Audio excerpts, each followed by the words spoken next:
અને હવે વાત કરીશું અમરેલીની તો અમરેલીના ધારીના દિતલા ગામે કુદરતની અદ્ભુત ભેટ જેમાં એક નહીં બે નહીં પરંતુ 3 વૃક્ષો પર આવી રહેલા 5 પાનમાં બીલીપત્રોએ શ્રદ્ધાળુઓમાં ઉત્સાહ કર્યો છે।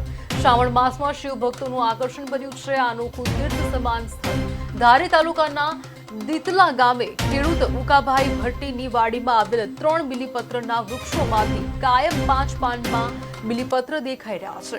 સામાન્ય રીતે 3 પાનમાં આ પ્રકારે બીલીપત્ર મળતા હોય છે પરંતુ અહીં 90% પાન 5 પાંખાવાળા જોવા મળે છે। શ્રાવણ માસ દરમિયાન અમદાવાદ, સુરત, વડોદરા સહિતના શહેરોમાંથી ભક્તો અહીં બીલીપત્ર લેવા આવતા જોવા મળ્યા।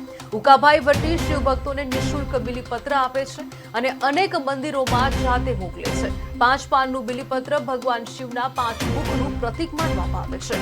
સગજાત, વામદેવ, અઘોર, તત્વપુરુષ અને ઈશાન આ પાન પૃથ્વી, જળ, અગ્નિ, વાયુ અને આકાશ એટલે કે પંચતત્વનું પણ પ્રતિનિધિત્વ કરે છે। ધારીના દિતલા ગામે આવેલી કુદરતની આ અનોખી ભેટ શ્રદ્ધા, સેવા અને સમર્પણનો જીવતો દાખલો બની રહી છે।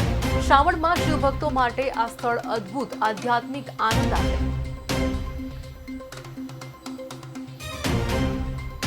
અને એમાં પંચમુખી પાન આવે છે અને માણસો બહારથી લેવા આવે છે અને હું નિસ્વાર્થે લોકોને આપું છું પાન।